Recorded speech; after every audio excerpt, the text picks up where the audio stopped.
Alright dear students, welcome to our YouTube channel हरूरियन English with Kazim Aqeel.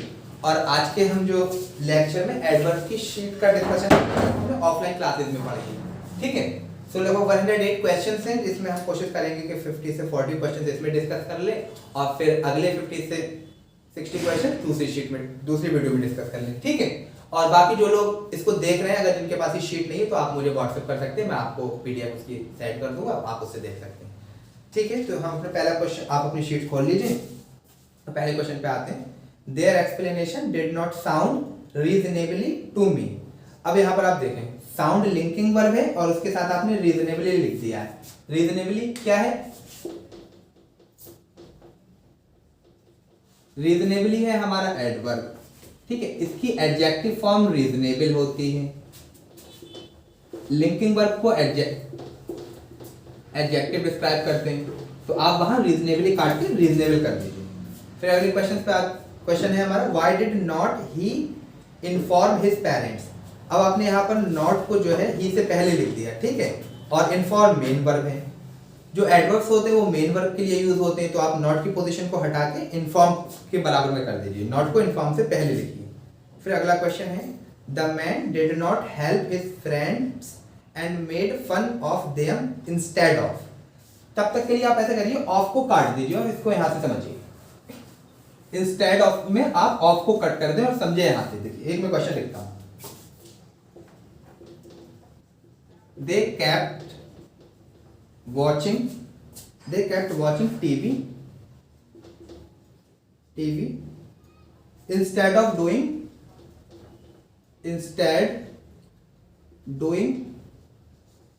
Homework, ठीक है। और एक और लिखिए, दे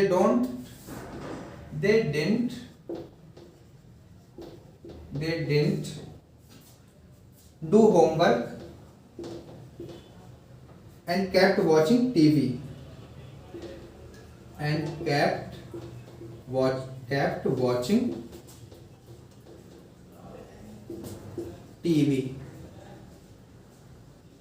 instead। मैं आपको बता दूं, एक वर्ड होता है हमारा इंस्टेड और एक है इंस्टेड ऑफ। ये जो इंस्टेड है ये है एडवर्ब और ये इंस्टेड प्रीपोजिशनल फ्रेज है। ये प्रीपोजिशनल फ्रेज है। अब ऊपर में देखें, they kept watching TV instead doing homework. अब यार देखो, डूइंग होमवर्क ये नाउन फ्रेज हो गई, इंस्टेड एडवर्ब है नाउन, ठीक है। अब यहां पर ये ऑब्जेक्ट की तरह काम करेगी। ऑब्जेक्ट प्रीपोजिशन के या वर्ब के होते हैं, यहां पर आपने एडवर्ब लिख दिया तो यहां पर आपको क्या लिखना पड़ेगा? Instead of. अब ये प्रीपोजिशन का ऑब्जेक्ट बन जाएगा। नीचे वाले में देखें, they didn't do homework and kept watching TV instead of, ठीक है। अब आप यहां देखो, वॉचिंग केप्ट वर्ब हो गई, वॉचिंग टीवी इसका ऑब्जेक्ट हो गया। अब ये किसके लिए यूज हो रही है? वॉचिंग के लिए यूज हो रहा है, लेकिन आपने यहाँ इंस्टेड ऑफ लिख दिया। इंस्टेड ऑफ को जो है प्रीपोजिशन, इसके बाद ऑब्जेक्ट आएगा, इसकी एडवर्बियल फॉर्म इंस्टेड होती है, तो इंस्टेड लिख दीजिए, ठीक है। इतना समझ में आ गया। अगले क्वेश्चन पे बढ़ते हैं। The clock struck just 6 as I reached the office। अब आपने just को 6 से पहले लिख दिया। just था, so था, इनको हम ओनली है, इनको उन वर्ड से पहले लिखते हैं जिनको ये स्ट्रेस करने के लिए यूज किए जाते हैं। अब यहाँ पर आप 6 से पहले लिख लो, लेकिन यहाँ से मीनिंग तो चेंज हो जा रहा है। यहाँ पे मीनिंग क्या करना चाह रहा है कि ये जैसे ही वो ऑफिस पहुंचा 6 बज चुके थे, तो यहाँ पर जस्ट इसका मतलब ये हो जाएगा 6 बजे। और मीनिंग क्या कन्वे करना है कि एज आई रीच्ड ऑफिस, जैसे ही ऑफिस पहुंचो 6 बज गए थे, तो जस्ट को आप as I reached the office से पहले लिखिए, ठीक है। टाइम के लिए यूज किया गया है। फिर अगले पे आ जाते हैं, they would better leave for the station enough early. मैंने आपको बताया था इनफ का यूज जब भी आप करते हैं किसी एडजेक्टिव के लिए तो प्रेडिकेटिवली कर लें, तो अर्ली इनफ लिखिए, अर्ली इनफ, ठीक है। प्रेडिकेटिवली आप इसका यूज करते हैं। फिर अगले क्वेश्चन पे आ जाते हैं, he could not pass the exam as easy as he had hoped। अब आपने देखिए यहाँ पर as easy as लिखा, सिमिली लिखा, लेकिन यहाँ पे easy एडजेक्टिव है और आप यूज किसके लिए कर रहे हो?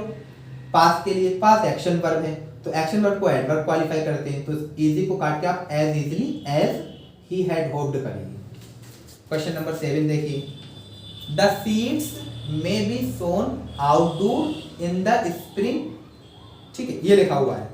अब सोन जो है एक्शन वर्ब है, एक्शन वर्ब के लिए आपको एडवर्ब चाहिए और फिर आउटडोर एडजेक्टिव होता है, या फिर इसको आप इस तरीके से भी समझ सकते हैं कि वेयर का रिप्लाई चाहिए।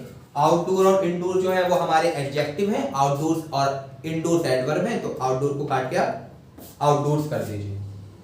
नीचे में आ जाते हैं, क्वेश्चन नंबर 8 है हमारा, the police said that they acted as fastly as they could. यहां पर फिर आपने सिंपली का यूज कर लिया, as fastly as they could, लेकिन आपको पता है फास्टली कोई वर्ड नहीं होता, फास्टली एडजेक्टिव और एडवर्ब दोनों होता है, तो फास्टली को काट के आप फास्ट कर दीजिए। फिर अगला क्वेश्चन, क्वेश्चन नंबर 9 देखिए, दे मेंटेन्ड देयर रिलेशंस फ्रेंडली। अब आप देखें यहाँ पर ये जो फ्रेंडली वर्ड है ये किसके लिए यूज किया गया है, मेंटेन के लिए यूज किया गया है, एडवर्ब होना चाहिए, लेकिन आप लोगों को पता है फ्रेंडली एडवर्ब नहीं है, एडजेक्टिव है। इसकी एडवर्बियल फॉर्म लिखिए, तो आप इसको एडवर्बियल फॉर्म कैसे लिख सकते हैं, in a friendly manner, in a friendly manner लिख दीजिए। अब आप देखिए इन प्रीपोजिशन होगी, मैनर नाउन हो गया, फ्रेंडली इसको डिस्क्राइब कर रहा है, ये पूरी एडवर्बियल फ्रेज हो गई, तो इन अ फ्रेंडली मैनर लिख दीजिए या फिर लाइक अ फ्रेंड लिख दीजिए, ये हो गया। अब नीचे आ जाते हैं, क्वेश्चन नंबर 10 देखिए, Alina bought a small house because those ones were too much expensive. Too much expensive मैंने आपको बताया था, टू मच और मच टू। टू मच का यूज आप कब करते हैं, नाउन्स के साथ, एडजेक्टिव फ्रेज होती है, और मच टू का यूज आप करते हैं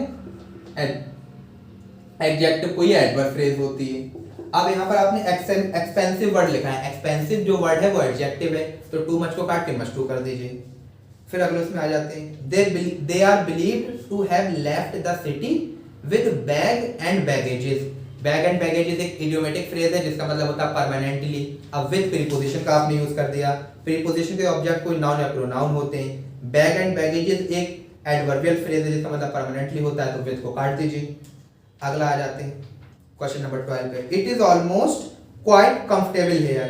क्वाइट खुद लगभग ऑलमोस्ट के लिए दिखाता है, तो आप हमने क्लास में डिस्कस किया था, ऑलमोस्ट हो गया, ठीक है।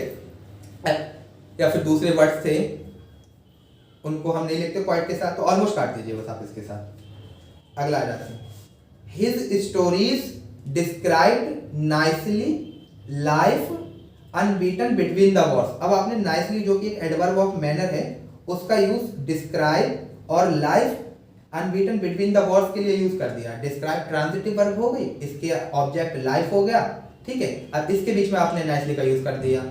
वर्ब और उसके ऑब्जेक्ट के बीच में तो आप एडवर्ब यूज नहीं करते, और ये एडवर्ब ऑफ मैनर है। एडवर्ब ऑफ मैनर हम किससे पहले यूज करते हैं, वर्ब से पहले, ट्रांजिटिव वर्ब से पहले, तो अब इसको वहां से उठा के और डिस्क्राइब से पहले लिख दीजिए, ऐसे लिखिए, his story is nicely described. फिर आप ये देखिए, we received the parcel just a few days before. Few days before लिखा हुआ है यहाँ पर। फिर मैंने आपको बताया था कि बिफोर को यूज आप पास्ट परफेक्ट में करते हैं, आज ही क्लास में डिस्कस किया था, ठीक है। अब यहाँ पर पास्ट इंडेफिनिट टेंस है, पास्ट इंडेफिनिट टेंस में आप एगो का यूज करते हो, तो बिफोर को काट के एगो कर दीजिए। फिर आप देखिए, it was raining hardly when they set of. Raining hardly, ठीक है, हार्डली का मतलब ऑलमोस्ट नथिंग। और फिर मैंने आपको ये भी बताया था कि हार्डली का यूज आप तब किया करिए जब आपको एडजेक्टिव्स को डिस्क्राइब करना है, तो यहाँ पर आपको हार्डली को काट के हार्ड करना पड़ेगा, ठीक है, ये हमने डिस्कस किया है। The candidates kept silently during the examination. अब केप्ट क्या है, केप्ट एक लिंकिंग वर्ब है, केप्ट यहाँ पर क्या है, लिंकिंग वर्ब है, इसके साथ आपने साइलेंटली लिख दिया, साइलेंटली एडवर्ब है, इसकी एडजेक्टिवल फॉर्म लिखिए, लिंकिंग वर्ब को एडजेक्टिव क्वालिफाई करते हैं, लिंकिंग वर्ब का कॉम्प्लीमेंट आते हैं, साइलेंट जो है वो एडजेक्टिव है, साइलेंटली काट दीजिए। फिर हम आ जाते हैं क्वेश्चन नंबर 17 पर, Alina bought a dictionary for everyday use. अब आप ये देखिए, यहां पर आपने एवरीडे लिख दिया, एवरी डे इस तरीके से लिखा है, ठीक है, और इसके साथ यूज लिखा आपको गैप के साथ। ये क्या है, नाउन है, और अब यहां पर, और ये क्या है, एडवर्ब फ्रेज है, ये एडवर्ब फ्रेज है, स्पेस को खत्म करके लिखिए, ये लिखिए एवरीडे बिना स्पेस के साथ, ठीक है, एवरीडे यूज। अगला आ जाते हैं, some student write so slow that they often miss some points. अब आप ये देखिए सो एडवर्ब का यूज आपने किया है, सो का यूज आप पॉजिटिव डिग्रीज में करते हैं, इसके साथ स्लो लिख दिया। लेकिन राइट जो है वो एक्शन वर्ब है, एक्शन वर्ब को एडवर्ब क्वालिफाई करते हैं, स्लो एडजेक्टिव है, तो आप इसकी एडवर्बियल फॉर्म लिखिए, स्लोली हो जाएगी। फिर आप नीचे आ जाते हैं, he is really coward when it comes to going to the dentist. अब आपने कावर्ड लिख दिया। कावर्ड कैसा नाउन है? सिंगुलर काउंटेबल नाउन है। सिंगुलर काउंटेबल नाउन जो है बिना डिटर्मिनर के नहीं आते, तो कावर्ड तो गलत हो गया। अब आप इसको दो तरीके से सही कर सकते हैं, या तो फिर आप लिखिए रियली आ कावर्ड, या फिर is linking verb, linking verb के कॉम्प्लीमेंट आते हैं, कावर्डली लिख दीजिए, तो दोनों तरीके से ठीक हो जाएगा। फिर आगे क्वेश्चन नंबर 20 हमारा, it was a magnificent beautiful performance. अब आप ये देखिए, वाज लिंकिंग वर्ब है, इसके बाद आपने परफॉर्मेंस लिखा जो कि इसका ऑब्जेक्ट हो गया। उसको डिस्क्राइब करने के लिए एक ब्यूटीफुल हमने क्या लिख दिया? एडजेक्टिव लिख दिया। फिर उसको डिस्क्राइब करने के लिए हमने एक मैग्निफिसेंट एडजेक्टिव लिख दिया। अगर दो एडजेक्टिव को आप एक साथ लिख रहे हैं, ठीक है, तो या तो उसको एंड से जोड़िए, आप मैग्निफिसेंट एंड ब्यूटीफुल परफॉर्मेंस, या फिर एक को दूसरे के लिए एडवर्ब बना दीजिए, और मैग्निफिसेंट की एडवर्बियल फॉर्म मैग्निफिसेंटली होती है। समझ में आ रहा है इतना? ये सब पढ़ाया क्लास में, तो इसलिए अब मैं बार बार तो नहीं बता रहा हूँ। अब आप देखिए, it is even cold there during summer. अब आपने इवन का यूज किया। इवन वर्ड का यूज, ओनली वर्ड का यूज स्ट्रेस करने के लिए करते हैं। अब आप इवन को जो है कोल्ड से पहले लिख रहे हैं, तो ये कोल्ड को डिस्क्राइब करेगा। लेकिन सरप्राइजिंग क्या है? कोल्ड नहीं है, ड्यूरिंग द समर। इस ये सरप्राइजिंग है कि ठंड तो पड़ती है लेकिन समर में पड़ रही है, तो सरप्राइजिंग एलिमेंट क्या है? During summer. तो आप इस इवन को हटा के और वहां लिखिए it is cold there even during summer. ठीक है, चलिए अब नीचे आ जाते हैं। The man explained vividly what he had seen there. अब आप देखो, एक्सप्लेन कैसी वर्ब है? ट्रांजिटिव वर्ब है। What he had seen there noun clause उसके लिए ऑब्जेक्ट का काम कर रही है। और ठीक है, एक्सप्लेन और what he had seen there के बीच में आपने विविडली एडवर्ब ऑफ मैनर लिख दिया। जितने भी जो एडवर्ब होते हैं वो वर्ब और उसके ऑब्जेक्ट के बीच में, प्रीपोजिशन और उसके ऑब्जेक्ट के बीच में नहीं आते। तो अब आप इसको उठा के क्या करेंगे? या तो लास्ट में लिखेंगे या फिर एक्सप्लेन वर्ब से पहले लिखेंगे। अगर विविडली को what he had seen there के बाद लिख देंगे तो फिर वो इस जो what he had seen there में जो मेन वर्ब है उसको डिस्क्राइब करने लगेगा। लेकिन ये डिस्क्राइब यूज किसके लिए हुआ है? एक्सप्लेन वर्ब के लिए, तो उसको एक्सप्लेन से पहले लिखिए। ठीक है, फिर अगला आते हैं 23 पर। Our guide knows all the places very good. अब ये देखो, वेरी गुड आपने लिखा और ये किसके लिए यूज किया गया है? नो के लिए। नो यहाँ पर एक्शन वर्ब है, तो आपको क्या करना पड़ेगा? एडवर्ब क्वालिफाई करेंगे, गुड एडजेक्टिव फॉर्म में वेल लिख दीजिए। ठीक है, 24 पे आ जाते हैं। I told them that they should pay the payment on regular basis. अब रेगुलर बेसिस लिख दिया, रेगुलरली बेसिस है वहां पर, रेगुलरली बेसिस। बेसिस नाउन है। अब इसको डिस्क्राइब करने के लिए आपको एडजेक्टिव चाहिए। एडजेक्टिव रेगुलर होता है, रेगुलरली नहीं होता, इसको काट के रेगुलर कर दीजिए। खैर 25 वाला आप देखो थोड़ा सा। 25 वाला मैं आपको बता देता हूँ, बाकी ये जो है एक हमारा कॉन्सेप्ट है इन्वर्जन का। ठीक है, किसमें क्वेश्चन टैग के बाद हम पढ़ते हैं, क्वेश्चन टैग के बाद पढ़ते हैं हाँ इन्वर्जन को, उसका ये कंसेप्ट है, तभी मैं आपको बता देता हूँ। देखिए क्वेश्चन ये है, no sooner the result was declared then it caused excitement among student. ठीक है, तो अभी मैं थोड़ा सा बता देता हूँ, उसमें भी हम इसको डिटेल में डिस्कस करेंगे। जब आप एडवर्ब को सेंटेंस के स्टार्टिंग में लिखते हो तो वो इन्वर्टेड फॉर्म का यूज करते हैं। इन्वर्टेड फॉर्म का मतलब क्या होता है? देखो ये मैं बता देता हूँ। ही हैज गॉन, ये सब्जेक्ट हो गया, ये हेल्पिंग वर्ब हो गई, ये मेन वर्ब हो गई, ये इसकी असर्टिव फॉर्म है। क्या चीज? असर्टिव फॉर्म है। ठीक है, हैज ही गॉन, यहां पर आपने क्या लिखा? हेल्पिंग वर्ब को पहले लिख दिया, सब्जेक्ट को बाद में लिख दिया, मेन वर्ब को उसके बाद लिखा। इसको आप इंटेरोगेटिव फॉर्म बोलोगे या इसी को आप इन्वर्टेड फॉर्म बोलोगे। मतलब सिंपल सी बात है कि हेल्पिंग वर्ब को सब्जेक्ट से पहले लिखना इन्वर्टेड फॉर्म कहलाती है। तो ये इन्वर्टेड फॉर्म है, उल्टा कर दिया ना आपने, इन्वर्टेड फॉर्म। ठीक है, मतलब हेल्पिंग वर्ब को जब आप सब्जेक्ट से पहले लिख देते हो तो वो इन्वर्जन कहलाता है, इन्वर्टेड फॉर्म होती है। तो जब आप एडवर्ब को सेंटेंस के स्टार्टिंग में लिखते हो तो उनके साथ हमें इन्वर्टेड फॉर्म का यूज करना पड़ता है। इन्वर्टेड फॉर्म का मतलब क्या है कि हेल्पिंग वर्ब को सब्जेक्ट से पहले लिखना। तो अगर आप नो सूनर को सेंटेंस के स्टार्टिंग में लिख रहे हो, ये एडवर्ब है, एडवर्ब ऑफ टाइम है, तो इसके साथ इन्वर्टेड फॉर्म लिखो। यहाँ पर द रिजल्ट सब्जेक्ट है, वाज हेल्पिंग वर्ब है, तो आप इसको क्या करो, वाज को द रिजल्ट से पहले लिख दो। ऐसे लिखो, no sooner was the result declared, ठीक है। या फिर इसको दूसरा तरीका ये भी लिख सकते हैं कि नो सूनर क्या है, adverb of time. No sooner क्या है, adverb of time. Adverb of time main verb के बाद आते हैं, तो या तो फिर ऐसे लिख दो, ठीक है, the result was declared no sooner then it cause excitement. ऐसे करके मैं बता देता हूं, the result was declared no sooner then it caused excitement। या तो नो सूनर को जो है वो डिक्लेयर वर्ब से बाद में लिखो इस तरीके से, ठीक है, इसके बाद देन आएगा। या फिर आप जब नो सूनर को स्टार्टिंग में लिखोगे तो वहां पर आपको इन्वर्टेड फॉर्म का यूज करना पड़ेगा, मतलब हेल्पिंग वर्ब को सब्जेक्ट से पहले लिखना पड़ेगा। दोनों तरीके हैं, ऊपर वाला इन्वर्जन वाला है, इन्वर्टेड फॉर्म है, और नीचे वाला ये जर्नल है जो अभी तक मैंने आपको एडवर्ब में पढ़ाया था, ठीक है। फिर अगले पे आ जाते हैं। The man never had hoped that he would get so much trouble। Question number 26 देखो, The man never had hoped that he would get in so much trouble। अब आपने never का यूज कर दिया। never क्या है, एडवर्ब ऑफ इंडेफिनिट फ्रीक्वेंसी। फिर आपने had hoped लिखा, had हेल्पिंग वर्ब हो गई, hoped मेन वर्ब हो गया। एडवर्ब ऑफ इंडेफिनिट फ्रीक्वेंसी हमेशा मेन वर्ब से पहले यूज होते हैं, यहाँ पर आपने इसको हेल्पिंग वर्ब से पहले यूज कर दिया, तो होप से पहले लिखो इसको, तो हैड नेवर होप्ड कर दो। खैर अगला आ जाते हैं। There lived a miser shopkeeper in the town. अब आप देखो, माइजर भी नाउन है और शॉपकीपर भी नाउन है। माइजरली इसकी एडजेक्टिव फॉर्म होती है, तो अब एक नाउन दूसरे नाउन को तो डिस्क्राइब नहीं कर पाएगा, तो अब इस नाउन को आप एडजेक्टिव बना दो, माइजरली हो जाएगा। There lived a miserly shopkeeper. फिर आ जाते हैं यहाँ पर, the car is quite small specially if you have many children. S वाला स्पेशली लिखा हुआ है,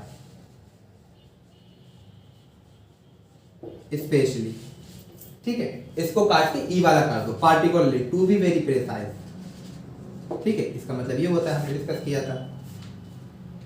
फिर आ जाते हैं, the match had not hardly begun. अब हार्डली खुद अपने आप में नेगेटिव वर्ड है, हार्डली, सेल्डम, बेयरली, स्कार्सली, तो इनके साथ हम कोई दूसरा नेगेटिव वर्ड यूज नहीं करते, तो नॉट को काट दो और ऐसे लिखो, the match had hardly begun. या फिर हार्डली नॉट को नहीं लिखना तो फिर वह आपको उल्टा वो करना पड़ेगा, तो सिंपल सी बात है, नॉट को काट दो, दो नेगेटिव्स एक साथ यूज नहीं किया करो। You can see those distant mountains clear.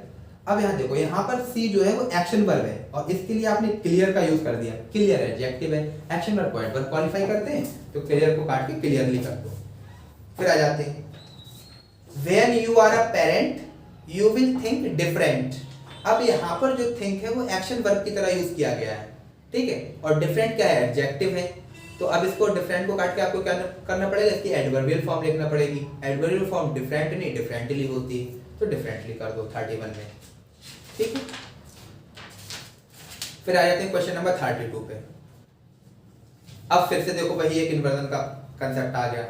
Only in Mumbai you find bars like these, ठीक है, इन मुंबई ये वेयर का रिप्लाई है, एडवर्ब ऑफ प्लेस हो गया। अब ओनली को आपने स्टार्टिंग में यूज कर दिया।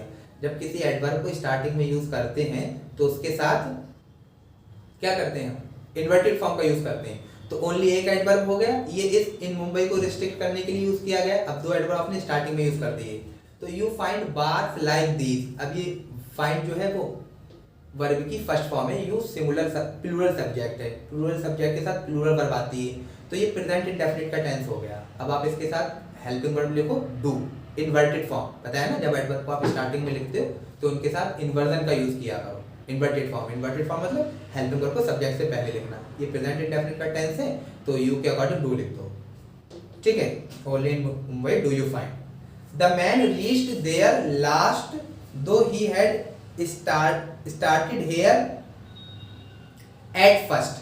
अब आप देखो, एट प्रीपोजिशन हो गई और ये जो फर्स्ट है वो एडवर्ब ऑफ टाइम है। एडवर्ब ऑफ टाइम तो प्रीपोजिशन के ऑब्जेक्ट नहीं बनते, एट को काट दो। आगे बढ़ते हैं 34 पे। The solution to the crime seemed obviously, ठीक है, सीम्ड कैसी वर्ब है, लिंकिंग वर्ब है, ऑब्वियसली क्या है, एडवर्ब है, इसकी एडजेक्टिव फॉर्म हमें चाहिए क्योंकि लिंकिंग वर्ब के बाद कॉम्प्लीमेंट आते हैं, कॉम्प्लीमेंट नॉन प्रोनाउन या एडजेक्टिव होते हैं, तो वहां आप ऑब्वियसली को काट के ऑब्वियस लिख दो। अब नीचे आ जाते हैं, please don't blame me, only I am the messenger.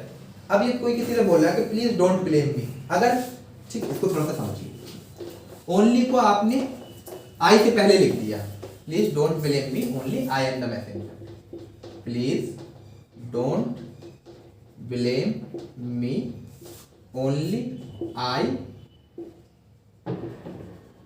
Am the messenger. देखो अगर आप ओनली को आई से पहले लिख रहे हो तो मतलब ये ओनली इस आई को रेस्ट्रिक्ट कर देगा। अगर सिर्फ इतना लिखा होता है ये only I am the messenger, तो इसका मतलब I am messenger, I am nothing else, ठीक है। लेकिन आगे उसने ये लिखा हुआ है कि प्लीज डोंट ब्लेम मी, मुझे ब्लेम ना करो, ठीक है। तो मतलब उसने सिर्फ फॉर एग्जांपल ये राजा ने किसी को अपने उसको भेज दिया मैसेंजर को, अब कोई मैसेज लेकर अपोनेंट के पास, अब वो उसको ब्लेम करने लगा, तुमने ऐसा क्यों करा, तुमने ऐसा क्यों करा, तो वो क्या बोलेगा, भाई मुझे ब्लेम मत करो, मैं तो सिर्फ मैसेंजर हूँ। तो अब इस ओनली को उठा के आप कहाँ रखोगे, ठीक है। वो तो ये कहेगा ना कि मैं तो सिर्फ और सिर्फ मैसेंजर हूँ, तो इस ओनली को उठा के यहाँ लिखो, आई एम ओनली मैसेंजर, तो भाई मैं तो सिर्फ मैसेंजर हूँ, मुझसे मत कहो। अगर आप इसको ओनली आई एम मैसेंजर, तो इसका मतलब ओनली आई के साथ लिख दोगे तो मैं आई को कंस्ट्रक्ट कर देगा, लेकिन यहाँ पे मीनिंग क्या कन्वे करना है, मैसेंजर के लिए कन्वे करना है, ठीक है। वो ये बोलेगा तो वो उस इंसान को ये वाली बात कब बोलेगा, जब उसको ये बताना हो कि मैं मैसेंजर हूँ और कुछ नहीं हूँ, ठीक है। जब वो ब्लेम करने की बात कहेगा तो ओनली आई एम मैसेंजर की जगह लिखो I am only messenger and nothing else, ठीक है। जो उसने मुझसे मैसेज भेजा वो मैंने आपको कन्वे कर दिया। आगे समझ में, नीचे आ जाते हैं, seldom we had seen such outlandish cloth. अब एक वर्ड ये आ गया आउटलैंडिश, आउटलैंडिश एडजेक्टिव है, आउटलैंडिश का मतलब बिजार होता है, बहुत ही इन ऑकवर्ड मैनर, ठीक है। अब सेल्डम का देखो, सेल्डम एडवर्ब ऑफ फ्रीक्वेंसी है, जब आप एडवर्ब को स्टार्टिंग में लिखते हो तो इन्वर्टेड फॉर्म का यूज किया करो।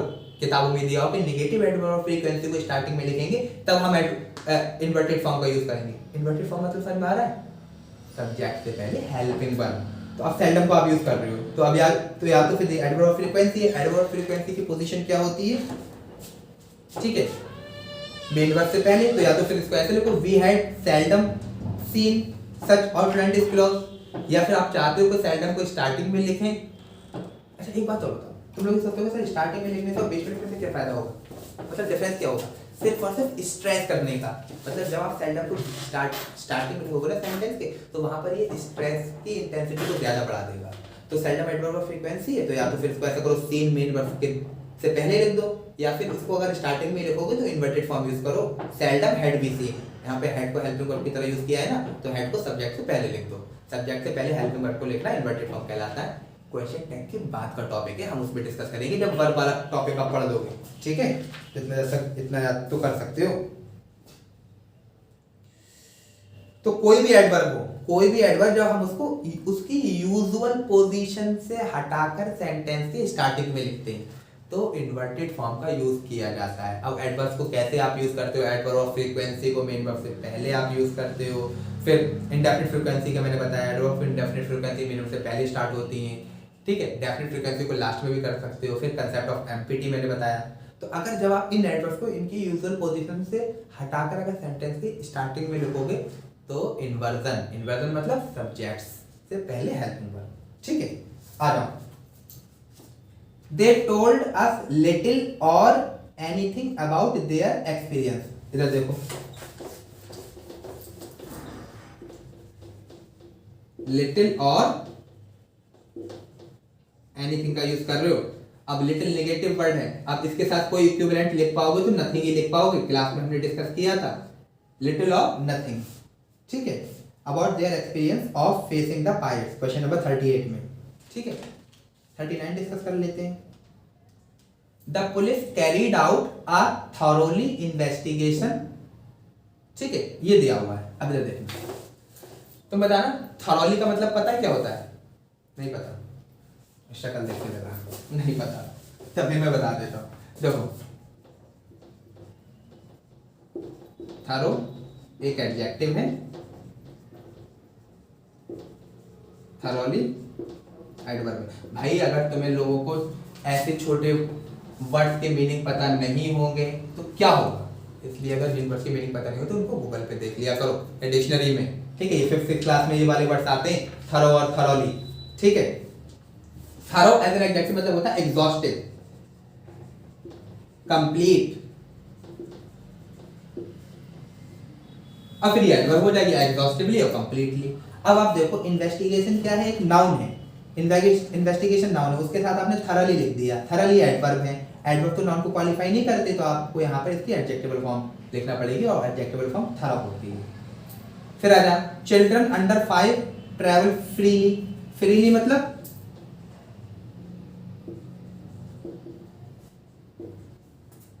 फ्रीली मतलब क्या है?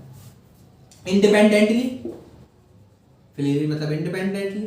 अब आप देखो यहाँ कौन सा मीनिंग चाहिए, एट नो प्राइस वाला, तो फ्री लिखो, ट्रैवल फ्री। फिर देखो some time we go to the city by car. अब यहाँ पे सम टाइम और सम टाइम्स के बीच में हमने डिफरेंस पढ़ा है, सम टाइम्स और सम टाइम्स। ये क्या है? ओकेजनली, एडवर्ब ऑफ फ्रीक्वेंसी, और इसका मतलब क्या होता है? At some indefinite point of time. तो we go to the city by car, occasionally we go to the city, तो यहाँ सम टाइम काट के सम टाइम्स कर दो। अब अगला आ जाते हैं, will you have dinner with us on tonight. Tonight क्या है? देखो यहाँ पर कपड़े धंधे ना हो जाए, टुनाइट है हमारा adverb of time. When will you have dinner with us? Tonight, ठीक है। तो ये टुनाइट एडवर्ब ऑफ टाइम है, आपने इसको ऑन प्रीपोजिशन का ऑब्जेक्ट बना दिया। प्रीपोजिशन के ऑब्जेक्ट तो नाउन या प्रोनाउन होते हैं, ये टुनाइट एडवर्ब है तो ऑन को काट दो। टुनाइट की जगह संडे मंडे ट्यूसडे वेडनेसडे होता तो वो ठीक हो जाता। समझ में आ रहा है ना? तब तो ठीक है। फिर आगे बढ़े। Some student find English very difficult to understand. अब इसको थोड़ा सा समझो जरा, ठीक है। मैं तुम लोगों को बोला था कि कुछ कंसेप्ट में जो है वीडियो में बता दूंगा, तो इसको देखना। ये सारी बातें मतलब ये टू और वेरी का हम यूसेज कंजंक्शन में भी पढ़ेंगे। आज भी मैंने आपको बता दिया टू और वेरी और मच के बीच में, थोड़ा सा यहाँ देखना, ठीक है। शारिक सर देखो पीछे बैठ के पढ़ाई कर रहे हैं। शारिक सर मतलब ये पूरा टेक्निकल काम शारिक सर संभालते हैं, मेरे पास इतना रिस्पॉन्सिबिलिटी कि आके वीडियो रिकॉर्ड कर देना, बाकी शारिक सर देखते हैं किस तरीके से कैमरा सेट करना है और अपलोड करना है, क्या लिखना है। थंबनेल, हाँ थंबनेल भी अब शारिक सर ने बना लिया, थंबनेल भी इंशाल्लाह इस वीडियो में लगा देंगे। एनीवे इधर आ जाओ, देखो इस क्वेश्चन को देखो। Some students find English very difficult to understand. ये एक अच्छा सा कंसेप्ट है, सवाल को सुनना इसको, ठीक है। खैर देखो मैं दो चीजें लिखता हूं, वेरी इजी टू अंडरस्टैंड और very difficult to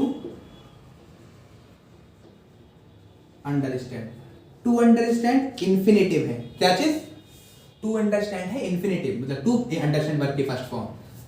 very important, जब आप वेरी का यूज टू प्लस वर्ब की फर्स्ट फॉर्म के साथ करते हो तो वहां पर ये पॉजिटिव मीनिंग कन्वे करता है। मतलब अगर आपको इन्फिनिटिव के साथ पॉजिटिव मीनिंग कन्वे करना है, ठीक है, इन्फिनिटिव के साथ पॉजिटिव मीनिंग कन्वे करना है किसी एडजेक्टिव के लिए, तो आप वेरी का यूज करिए। अगर वेरी को किसी एडजेक्टिव के साथ लिख दूं, उसके बाद इन्फिनिटिव अगर हम लिख दें तो वहां पर ये पॉजिटिव मीनिंग कन्वे करने लगता है। अगर कोई एडजेक्टिव है और उसके बाद आपने इन्फिनिटिव लिख दिया और इसके थ्रू आपको अगर नेगेटिव मीनिंग कन्वे करना है तो आप टू एडवर्ब का यूज करिए। किसका? टू एडवर्ब का यूज। तो वेरी एडजेक्टिव का यूज आप कर रहे हैं वेरी एडवर्ब का यूज आप किसी एडजेक्टिव के लिए कर रहे हैं और फिर इन्फिनिटिव फ्रेज लिख रहे हैं, तो वहां पर वो इन्फिनिटिव पॉजिटिव मीनिंग कन्वे करता है। और अगर आप टू एडवर्ब का यूज किसी एडजेक्टिव के लिए कर रहे हैं और फिर इन्फिनिटिव लिख रहे हैं तो वहां पर वो इन्फिनिटिव नेगेटिव मीनिंग कन्वे करेगा, ठीक है।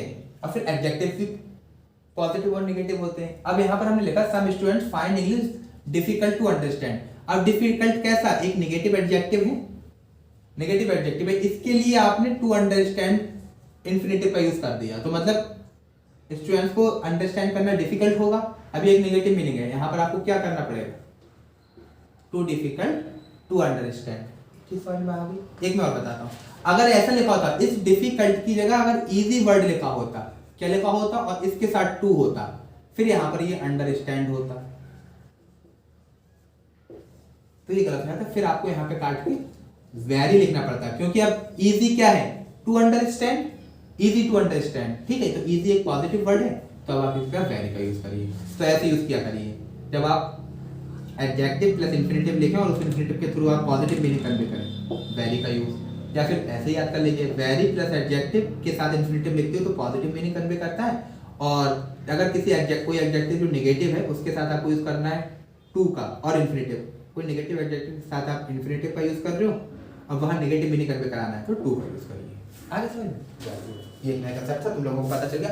और फिर हाँ, मैं आपको बताऊं, कंजंक्शन वाले पार्ट में भी हम ये डिस्कस करेंगे। ठीक है, कंजंक्शन वाले पार्ट में भी हम इसका डिस्कशन करेंगे। अभी तक के लिए आप इतना याद कर सकते हो कि वेरी बता तो दिया, बार बार क्या बोलूं। ठीक है, अब आ जाते हैं, the patient had responded to the treatment fairly better than expected. अब फेयरली एडवर्ब का यूज हम पॉजिटिव डिग्रीज के लिए करते हैं। ठीक है, और बेटर कैसा, कंपैरेटिव डिग्री है, तो आप फेयरली को काट के रादर का यूज करिए, रादर बेटर देन एक्सपेक्टेड 44। ठीक है, फिर आ जाओ, थक रहे हैं, आज 5वीं क्लास है मेरी। Some students were talking very loud. Question number 45 देखो, some students were talking very loud. ठीक है, अब तुम जैसे बच्चे होंगे तो तेजी शोर करेंगे लाउडली, 20 किलोहर्ट्ज से ज्यादा, तो लाउड को काट के लाउडली कर दो। ठीक है, लाउड मतलब ऑडिबल वॉइस, ऑडिबल वॉल्यूम, ये हमने डिस्कस किया है, आज ही किया है। फिर देखो, he even didn't call to say that he was not coming। अब आपने देखो even को didn't से पहले यूज कर दिया। एडवर्ब मेन वर्ब के लिए तो यूज नहीं होते, सॉरी एडवर्ब हेल्पिंग वर्ब के लिए यूज नहीं होते, मेन वर्ब के लिए यूज होते हैं स्ट्रेस करने के लिए। इवन स्ट्रेसर है, तो इस इवन को हटा के आप कॉल जो कि मेन वर्ब है उससे पहले यूज करो, या फिर आप इसको सेंटेंस में भी ऐसे भी लिख सकते हो, इवन ही डिडंट कॉल। जब आप इवन को ही के साथ लिखोगे तो वहां पर ये इवन ही को स्ट्रेस करने लगेगा, मतलब इवन की डिडंट से पहले पोजीशन गलत है, दैट्स इट। फिर आ जाते हैं हम, we still to find the solution to the manage. ठीक है, स्टिल आप यूज कर रहे हो और टू फाइंड लिख रहे हो, जो हमारे इंफिनिटिव्स होते हैं वो प्रोस्पेक्टिव इवेंट होते हैं, मतलब आप मुझे ये बताओ कि ये जो सॉल्यूशन है आप इसने फाइंड कर लिया होगा, नहीं कर लिया होगा। जब कोई एक्शन जिसका हो जाना चाहिए था और वो नहीं हुआ तो उस केस में हम किसका यूज करते हैं, यट का।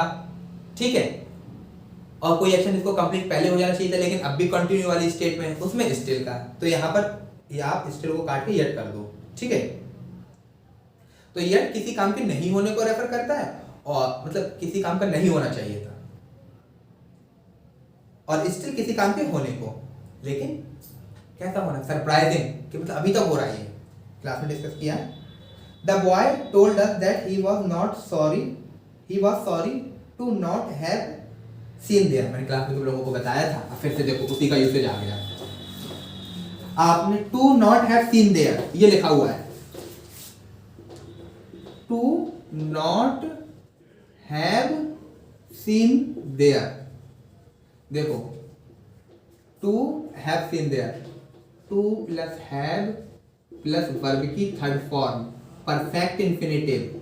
जैसे कि आप वर्ब और उसकी प्रीपोजिशन, वर्ब और उसके ऑब्जेक्ट के बीच में एडवर्ब को नहीं लिखते हो, प्रीपोजिशन और उसके ऑब्जेक्ट के बीच में एडवर्ब को नहीं लिखते हो, इसी तरीके से इंफिनिटिव और वर्ब के बीच में भी नहीं लिखा करो। तो ये पूरा परफेक्ट इंफिनिटिव है। ठीक है, तो अब ये नॉट तो आपने गलत लिख दिया, नॉट को उठा के पहले लिख दो। क्लास में मैंने आपको बताया था ये वाली बात। ठीक है, और एक ऐसे मैंने ये भी बताया क्लास में, नॉट टू प्लस वर्ब की फर्स्ट फॉर्म। ठीक है, ये नेगेटिव इन्फिनिटिव हो गया। ठीक है, ये भी परफेक्ट नेगेटिव, ये इन्फिनिटिव हो गया परफेक्ट फॉर्म का, इसका नेगेटिव बनाना है तो इस तरीके से बन जाएगा। ठीक है, इस तरीके से लिखा। फिर आ जाते हैं हम, Ayaan can't see through it, he is so foolish. अब देखो, can't see through it, can't see through it का मतलब होता है टू अंडरस्टैंड। तो अब यहाँ पे आपने लिख दिया ही इज सो फूलिश। सबसे पहली बात तो देखो फूलिश क्या है,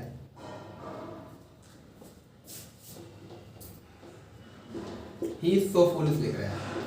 सो का यूज आप पॉजिटिव सेंटेंस में करते हो पॉजिटिव मीनिंग कन्वे करने के लिए, ठीक है। बताओ उसको, बताओ।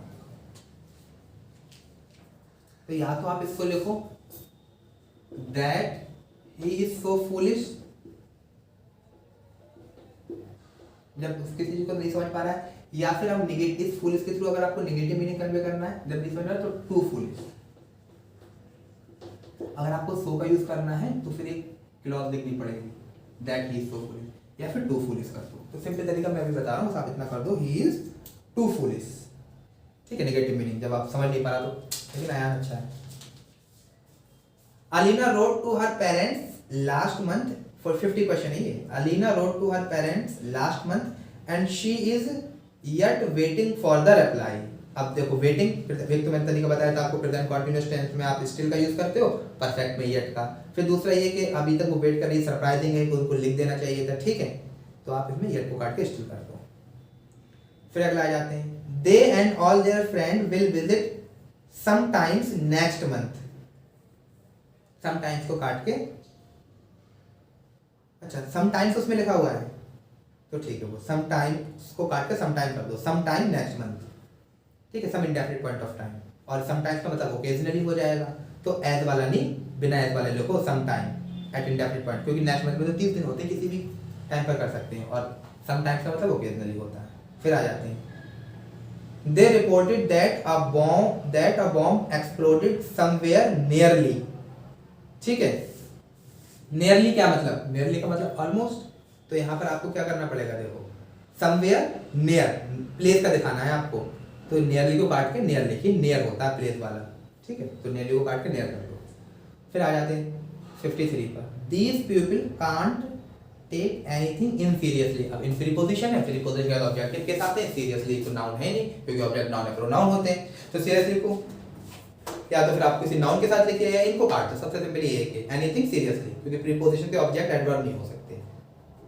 फिर आ जाते हैं, the doctor suggested to him a specially designed diet plan. अब स्पेशली लिख दिया, ठीक है। यहाँ पर आपको how designed diet plan, how का चाहिए, तो ई वाले को काट के एज वाला कर दो, स्पेशली डिजाइन, पार्टिकुलरली डिजाइन, ठीक है, वो लिख दो। हाउ और वाई के रिप्लाई में आप ये लिखा करो एज वाला, जब भी आपको हाउ और वाई का रिप्लाई लिखना हो तो ये वाला स्पेशली लिखा करो, ये वाला, ना कि ई वाला, ठीक है। How design plan, specially design plan, ठीक है। खैर अब आप ये देखते हैं क्वेश्चन नंबर 55। ऐसे 55 को थोड़ा सा, तब तक आप देखो चीपली को काट के चीप लिख दो, चीपली को काट के चीप लिख दो, और समझो यहाँ पे एक आजकल तो चीप लोग भी बहुत हो गए, देखो अब दो वर्ड होते हैं, देखो एक चीप एडजेक्टिव भी होता है और एक चीप, ये एडजेक्टिव और एडवर्ब दोनों होता है, और ये सिर्फ और सिर्फ एडवर्ब होता है, और ये एडवर्ब और एडजेक्टिव दोनों होता है, ठीक है। जब चीप एडवर्ब होता है तो उसका मतलब होता है at low price, at low price, ठीक है। और जब चीपली एडवर्ब होता है तो इसका मतलब होता है without spending much money, without spending much money, ठीक है। और जो मैंने बताया ना चीप लोग होते हैं, स्लैंग लैंग्वेज में हम इसको लोग एब्सर्ड भी बोल देते हैं, कितना चीप कमेंट है, एब्सर्ड, ठीक है। एब्सर्ड होता है, रिडिकुलस, मीम जिसको बोलते हो वो चीपली। अब आप देखो, we can't buy computers cheaply in the sale, यहाँ पे आपको कहें वी कांट नहीं, सॉरी वी कैन है, वी कैन बाय कंप्यूटर्स, तो हम सेल में लो प्राइस पे कंप्यूटर खरीदते हैं, ठीक है। तो चीपली की जगह चीप आ जाएगा, ये वाला मीनिंग में कन्वे करना है, चीज समझ में आ गई। आगे बढ़े 56 पर, अरे काफी क्वेश्चन हमने डिस्कस कर लिए। अब आप देखो, the applicant 56 question, the applicant admitted cheerfully that he had no experience। अब आप देखो that he had no experience, ये क्या है, नॉन क्लॉज है। admitted what, that he had no experience। अब admitted और that he had no experience, admitted transitive verb हो गई, इसका ऑब्जेक्ट हो गया that he had no experience। अब cheerfully ये एडवर्ब ऑफ मैनर है। एडवर्ब ऑफ मैनर की पोजीशन मेन वर्ब से पहले होती है, तो अब इस cheerfully इसमें तो बीच में गलत हो गया, क्योंकि वर्ब और उसका ऑब्जेक्ट के बीच में तो एडवर्ब आते नहीं है। तो अब आप इसको हटा के क्या करेंगे, एडमिटेड से पहले लिखेंगे। फिर अगर लास्ट में लिख देंगे ना अगर चीयरफुली को, तो फिर वो उसको डिस्क्राइब करने लगेगा जो नॉन क्लॉज ऑब्जेक्ट है उसमें लिखी गई वर्ब को। लेकिन ये यूज किसके लिए किया गया है, एडमिटेड के लिए, तो इसको एडमिटेड से पहले लिख दो। फिर आ जाते हैं, don't go out without an umbrella, it is fairly hot. अब आप देखो यहाँ पे फेयरली हॉट का यूज कर रहे हो। अब आप किसी को ये सजेशन दे रहे हो कि बाहर मत जाओ बिना अम्ब्रेला का, तो यहाँ पर आपका अब हॉट एडजेक्टिव का यूज कर रहे हो तो गर्मी ज्यादा होगी। फेयरली का यूज आप पॉजिटिव एडजेक्टिव्स के साथ करते हो, तो यहाँ पे फेयरली को काट के रादर लिख दो, ठीक है, क्योंकि आप सजेशन दे रहे हो। अगर आप Fairlie hot, it is fairly hot, ठीक है, इट इज रादर हॉट, ठीक है। फेयरली वहां पे नेगेटिव मीनिंग कन्वे करे, पॉजिटिव मीनिंग कन्वे करेगा और रादर नेगेटिव, लेकिन आगे पूरा लिखा हुआ है डोंट गो आउट, तो वहां पे आप किसी को नेगेटिव मीनिंग ही कन्वे करना है। इतना समझ में आ गया। अब glutton is a person who Yeats much, much होगा, वेरी नहीं हुआ, आज ये कंसेप्ट हमने क्लास में पढ़ा है, ठीक है। वेरी जो है वो एडजेक्टिव को डिस्क्राइब करते हैं, ईट्स यहाँ पे वर्ब है, या फिर वेरी मच लिख दो। फिर आ जाते हैं, people often are afraid of the things that they don't understand. अब ऑफ्टन का यूज कर दिया है। Often indefinite adverb of frequency, indefinite adverb of frequency are always used before the main verb। are तो link, are यहाँ पर क्या है, लिंकिंग वर्ब है, लिंकिंग वर्ब से पहले थोड़ी यूज होगा। अच्छा इसको आप इस तरीके से भी लिख सकते हो, अफ्रेड जो है वो एडजेक्टिव भी, ठीक है, तो ऑफ्टन को उठा के अफ्रेड से पहले लिख दो, बस इतना है। लिंकिंग वर्ब के लिए एडजेक्टिव यूज नहीं होते, सॉरी एडजेक्टिव नहीं, एडवर्ब। फिर आगे आते हैं, keep your eyes firm fixed. Fixed adjective है, पास्ट पार्टिसिपल, फर्म भी एडजेक्टिव है। एडजेक्टिव को एडजेक्टिव डिस्क्राइब नहीं करते। अब दोनों यहाँ पे एडजेक्टिव को आपने प्रेडिकेटिव यूज किया गया है। जब आप दो एडजेक्टिव को प्रेडिकेटिव यूज करते हो एमसीटू, या तो फिर एक को दूसरे की एडवर्ब बना दो, फर्मली फिक्स्ड कर दो, सिंपल ये है। अब नीचे आए थे 61 पे, दो he is a teacher, he seldom और नेवर मेक मिस्टेक्स। अब आप देखो, सेल्डम और नेवर, सेल्डम और नेवर नेगेटिव मीनिंग कन्वे करेंगे, नेगेटिव मीनिंग कन्वे करेंगे। Seldom if ever, seldom if ever positive meaning convey करेंगे। अब वहां पर आपने कंजंक्शन लिख दिया है दो, दो कंट्रास्ट दिखाने के लिए, तो आपको यहाँ पे कैसा मीनिंग चाहिए, पॉजिटिव मीनिंग चाहिए, तो सेल्डम इफ एवर लिखो। शायद भाई कितना टाइम हो गया, ठीक है। तो अब सेल्डम और इफ एवर लिखो, क्योंकि दो कंजंक्शन का यूज किया है, दो कंजंक्शन कंट्रास्ट दिखाने के लिए यूज किया जाता है, और डिस्पाइट भी वही काम करता है। दो कंजंक्शन है, डिस्पाइट प्रीपोजिशन है और इन स्पाइट ऑफ प्रीपोजिशन है ना, ये हम कंजंक्शन में भी पढ़ेंगे। अब नीचे आ जाते हैं, she could not hardly believed that she had read in the letter, what she had read in the letter, ठीक है, दैट काट को व्हाट कर देना, वो तो उसमें गलती थी। She could not hardly believe, अब में सबसे बड़ा गुनाह कबीरा ये है कि हार्डली को नेगेटिव एडवर्ब है और उसके साथ आपने नॉट का एक और यूज कर दिया, तो नॉट को काट दो, शी कुड हार्डली बिलीव कर दो, ठीक है। फिर आ जाते हैं, वी हैव फेस्ड मैनी, अब हॉस्टल में रहकर रिकॉर्डिंग करने पड़ता है तो देखो ऐसे शोर भी आता है, सारी चीजें अलग अलग होती हैं, तभी आपको इस पर ध्यान देना, ठीक है। तो someone is rinsing the utensil, क्योंकि अभी डाइनिंग तो चल नहीं रही है, इसी वजह से मसला है। तो we have faced many a kind of problem but this one is a quite different problem. अब आप देखो, quite, this one is a quite different problem. मैंने आपको बताया था जब भी आप क्वाइट का यूज किसी नाउन फ्रेज में करते हो तो उसको सेंटेंस में सबसे पहले लिखा करो, quite a different problem. Quite और सच के लिए, क्वाइट और सच का है ना क्वेश्चन, तो क्वाइट, अब यहाँ पर आपने लिख दिया, यहाँ पे लिखा हुआ this one is a quite different problem. तो क्वाइट और सच का यूज जब हम नाउन फ्रेज में करते हैं तो उनको स्टार्टिंग में लिखते हैं सबसे पहले, तो देखो क्वाइट अ डिफरेंट प्रॉब्लम। अब आ जाओ, ये तो आगे बताया, we have noticed much to difference. Much to एक एडवर्ब फ्रेज है, डिफरेंस नाउन है, और टू मच एडजेक्टिव फ्रेज है, तो यहाँ टू मच लिख दो, ठीक है। फिर आ जाओ, being a responsible citizen he seldom if ever, drop litre, LITTER, litre मतलब कचरा, गाड़ी वाला आया घर से कचरा निकाल, है ना। तो देखो being a responsible citizen he seldom if ever, अब सेल्डम इफ एवर तो पॉजिटिव मीनिंग कन्वे कर रहा है, लेकिन आप ये भी लिख रहे हो कि रिस्पांसिबल सिटीजन है। अब रिस्पांसिबल सिटीजन आपकी तरह होगा तो कचरा तो नहीं फेंकेगा, तो यहाँ पर आपको नेगेटिव मीनिंग चाहिए, तो सेल्डम इफ सेल्डम और नेवर लिख दो, ठीक है।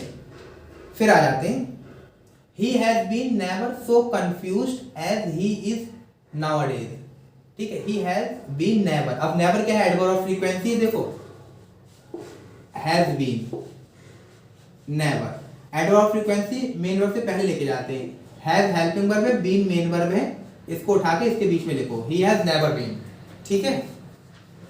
फिर आ जाते हैं क्वेश्चन नंबर हमारा 67, you will have to wait rarely longer than an hour, इसको देखिए थोड़ा सा, ये तो हमने वैसे डिस्कस भी किया है, मैं तब भी बता देता हूँ।